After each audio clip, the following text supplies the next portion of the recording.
Hello students, hope you all are good and revising properly at your home. Now see, अभी इससे previous lecture में हम supportive elements of unification of Italy पढ़ चुके हैं। अभी जो हम पढ़ने वाले हैं वो पढ़ने वाले हैं यूनिफिकेशन ऑफ इटली। इटली का यूनिफिकेशन कैसा है? See, the unification of Italy took place in 4 phases. 4 phases में इटली का यूनिफिकेशन हुआ है। फर्स्ट फेज में क्या हुआ है ये बताते हैं। फर्स्ट फेज में कंट्रीब्यूशन हुआ है फ्रांस का।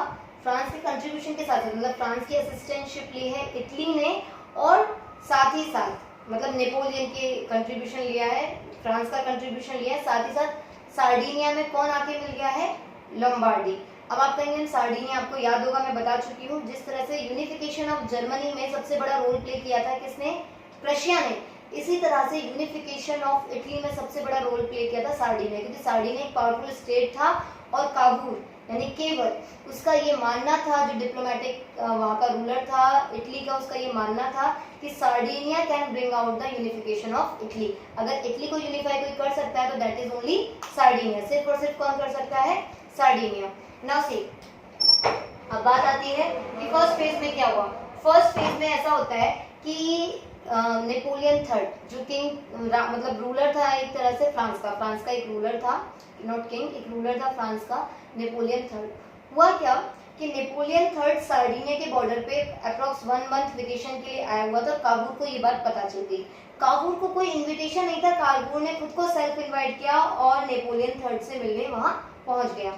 तब काबूल जब वहां पहुंच गया तो काबूल और नेपोलियन के बीच जब बात हुई, काबूल ने बताया देखिए भाई ऐसा है, ऑस्ट्रिया कहीं ना कहीं सभी के इंटरनल मैटर्स में इंटरफेयर करता है, अपनी नोज पोक करता है और इटली को यूनिफाई होने नहीं दे रहा है, क्योंकि काबूल ने इस मैटर को, यूनिफिकेशन ऑफ इटली को इंटरनेशनल प्लेटफॉर्म पे पहुंचाया था। आपको याद होगा जब मैंने सपोर्टिव एलिमेंट में पढ़ाया था तभी।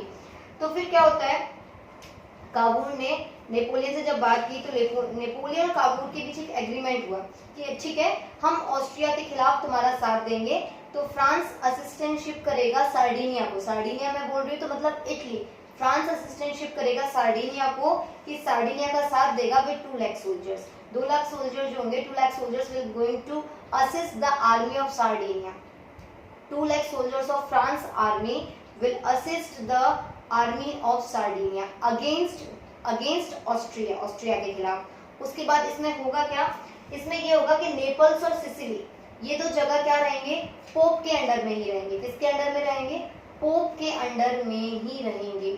और साथ ही साथ लैम्बॉर्डी और वेनेशिया किसको मिल जाएंगे? लैम्बॉर्डी और वेनेशिया मिल जाएंगे सार्डिनिया को, और फ्रांस हेल्प करेगा, इसलिए फ्रांस को क्या मिल जाएगा? Nice and Savoy. क्या मिलेगा? Nice and Savoy. अभी बात आती है कि वॉर स्टार्ट हो जाता है। वॉर स्टार्ट होने के लिए हुआ क्या था कि सार्डिनिया ने मतलब काबूल तो उसको रोल कर रहे थे, लीड कर रहे थे, लेकिन जो जगह थी, जो स्टेट था, जो ऑस्ट्रिया के साथ लड़ने वाला था, वो कौन था? वो स्टेट था आपका सार्डिनिया। तो सार्डिनिया ने क्या किया था? सार्डिनिया और फ्रांस ने मतलब काबूल यानी केवल काबूल या फिर नेपोलियन, इन दोनों ने मिलकर क्या किया था? इन दोनों ने मिलकर प्लान, स्ट्रेटेजी बनाई थी कि सार्डिनिया डिफेंसिव रहेगा। अटैक किससे करवाना है? अटैक करवाना है ऑस्ट्रिया से, क्योंकि ऑस्ट्रिया का मैटर और यूनिफिकेशन ऑफ इटली का मैटर काबूल जो थे इंटरनेशनल प्लेटफॉर्म पे ले जा चुके थे कि भाई ऐसा है कि ऑस्ट्रिया ही गलत काम करता है, ऑस्ट्रिया ही न्यूज़ बुक करता है सबके इंटरनल मैटर्स में। लेकिन साथ ही साथ काबूल ने क्या किया था? मस और करथाल नाम की 2 जगह थी, यहाँ पर लोगों को पोक करके उनसे रिवॉल्ट कराना शुरू करा देता, विद्रोह कर रहे थे वो ऑस्ट्रिया के खिलाफ। तो जब वो ऑस्ट्रिया के खिलाफ विद्रोह कर रहे थे और ऑस्ट्रिया को ऐसा लगा कि सार्डिनिया की वजह से कर रहे हैं, तो ऑस्ट्रिया ने सार्डिनिया के ऊपर अटैक कर दिया। एग्जैक्टली वही हुआ which was planned by Kabul या केवल। तो जो केवल ने प्लान किया था वही हुआ। ऑस्ट्रिया अटैकिव दिखाई दिया और सार्डिनिया डिफेंसिव दिखाई दिया, और सार्डिनिया की मदद करने कौन उतरा? फ्रांस उतरा, और ये वॉर स्टार्ट हो गई। So war started between Austria and Sardinia and France was giving assistance to Sardinia. France किसको सपोर्ट कर रहा था? सार्डिनिया को। उसी दौरान क्या होता है? फ्रांस वॉर से स्टेप बैक कर जाता है, मतलब फ्रांस बैकआउट कर जाता है। नेपोलियन जो था, नेपोलियन थर्ड, उन्होंने फ्रांस आर्मी को कॉल आउट कर दिया, बैकआउट करा दिया और सार्डिनिया से कुछ कंफर्मेशन नहीं किया, जबकि सार्डिनिया किसकी हेल्प लेकर लड़ रहा था? फ्रांस की हेल्प लेकर लड़ रहा था। लेकिन अभी फ्रांस ने क्या किया? ऑस्ट्रिया के साथ एग्रीमेंट करना शुरू कर दिया, ट्रीटी कर ली, संधि कर ली और युद्ध रोक दिया और सार्डिनिया से पूछा भी नहीं। काबूल को जिससे बहुत बहुत धक्का लगा, नेपोलियन ने क्या किया, ऑस्ट्रिया के साथ ट्रीटी की। तो फ्रांस और ऑस्ट्रिया के बीच ट्रीटी हो गई, जिस ट्रीटी का नाम दिया गया ट्रीटी ऑफ विलाफ्रैंका। क्या नाम दिया गया, ट्रीटी ऑफ विलाफ्रैंका। उसमें ये हुआ कि लैम्बोर्डी और वेनेशिया जो किसको मिलने वाले थे, जो मिलने वाले थे सार्डिनिया को, तो अब लैम्बोर्डी तो मिलेगा सार्डिनिया को और वेनेशिया मिलेगा ऑस्ट्रिया को, वेनेशिया मिलेगा ऑस्ट्रिया को। और परमा, मोडेना, टस्कनी ये क्या होंगे, ये यूनाइट तो हो जाएंगे लेकिन इंडिपेंडेंट स्टेट रहेंगे। कैसे रहेंगे, इंडिपेंडेंट स्टेट। ये सेंट्रल इटली बन जाएगा और सेंट्रल इटली का पार्ट भी सेंट्रल इटली था वो, तो ये सेंट्रल इटली है, यूनाइट हो जाएंगे लेकिन ये क्या रहेंगे, अंडर पोप रहेंगे, इंडिपेंडेंट स्टेट रहेंगे। ना ऑस्ट्रिया का रूल होगा इन पे, ना फ्रांस का रूल होगा इन पे, ना ही सार्डिनिया का रूल होगा। तो इस तरह से ये स्टेटमेंट थे ट्रीटी ऑफ विलाफ्रैंका में, ये पॉइंट्स थे। अभी काबूल को जब ये बात पता चली, यानी कि केवर को जब ये बात पता चली, तो केवर को बहुत बुरा लगा, लेकिन व्हाट कैन बी डन, ये ट्रीटी हो चुकी थी, वॉर रुक चुकी थी, अब क्या किया जा सकता था। तो फिर विक्टर इमैनुअल, अभी 3 लोगों के बीच ट्रीटी होना जरूरी थी। ट्रीटी ऑफ विलाफ्रैंका तो सिर्फ ऑस्ट्रिया और किसके बीच है, फ्रांस के बीच, लेकिन युद्ध में कौन कौन शामिल थे, सार्डिनिया, फ्रांस एंड ऑस्ट्रिया। तो फिर सार्डिनिया के जो किंग थे विक्टर इमैनुअल, उन्होंने इस ट्रीटी पे साइन किया जूरिक में, उसके बाद 10 नवंबर को। तो जब साइन किया, तो साइन करने के बाद ये ट्रीटी ऑफ विलाफ्रैंका कंफर्म हो गई कि हाँ ठीक है ऐसा ही होगा, कि भाई तीनों के बीच होनी चाहिए, वरना ये ट्रीटी कंफर्म कैसे होगी। तो treaty of Zurich confirm the treaty of Villafranca. तो यहाँ तक हो जाता है आपका फर्स्ट फेज कंप्लीट। और इस तरह से लैम्बार्डी सार्डिनिया में मिल गया, बाकी सेंट्रल इटली यूनिफाई हो गए लेकिन मर्ज नहीं हुए। और फर्स्ट फेज में कौन मिला सार्डिनिया में आके, लैम्बार्डी। और वेनेशिया कहाँ जा चुका है, याद रखेंगे, वेनेशिया जा चुका है ऑस्ट्रिया के पास। अभी आता है सेकंड फेज।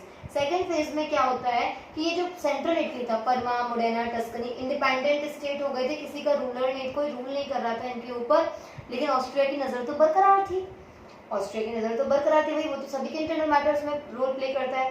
तो क्या किया, इन जो स्टेट्स थे परमा, मोडेना, टस्कनी, इनके जो पीपल्स थे उनको पोक करके काबूल ने इनके अंदर भी विद्रोह की भावना पैदा कर दी। ये लोग रिवॉल्ट करने लगे, उन्होंने कहा भाई हम जहाँ चाहते हैं वहाँ मिलना चाहते हैं, हमारी मर्जी है हम किस स्टेट में मिलना चाहते हैं।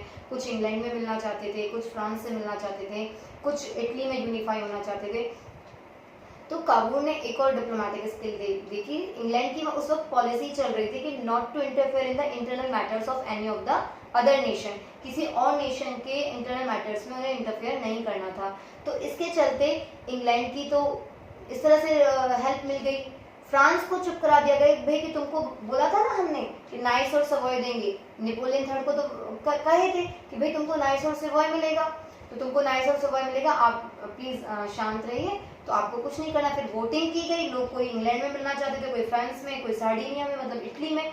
तो फिर क्या हुआ, इंग्लैंड ने कहा भी मेरे को तो मतलब ही नहीं है, वो सारे वोटर्स भी। और जो फ्रांस ने कहा कि नहीं आप लोग इनके साथ, फ्रांस ने किसको हेल्प किया, सार्डिनिया को हेल्प किया। तो सभी वोटिंग के थ्रू परमा, मोडेना, टस्कनी, ये जो सेंट्रल इटली था ये यूनिफाई हो गया, और वोटिंग के थ्रू ये सारे लोग कहाँ पे जाके मर्ज हो गए, ये सारे लोग सार्डिनिया में मर्ज हो गए। और इस तरह से सेकंड फेज ऑफ इटली खत्म हो गया। सेकंड फेज ऑफ इटली खत्म हुआ, तब तक याद रखेंगे आप, सार्डिनिया में किसका नेक्सेशन हुआ है, कौन जाकर मिला है, सबसे पहले फर्स्ट फेज में लॉम्बार्डी, सेकेंड फेज में पूरा जो सेंट्रल यूनिफाइड इटली था वो सारा का सारा मर्ज हो गया सार्डिनिया में। लेकिन वेनेशिया अभी तक किसके पास है, ऑस्ट्रिया के पास, क्योंकि वेनेशिया को लेकर ऑस्ट्रिया से युद्ध होगा अभी, और फिर से वेनेशिया मिलेगा। अब कैसे युद्ध होगा वो जर्मनी की यूनिफिकेशन से आपको रिलेट करेंगे। अब इसके बाद आपको बोर्ड क्या दिखाई देगा, स्विच होकर दिखाई देगा, और 2 फेजेस आप वहां पर पढ़ने वाले हैं।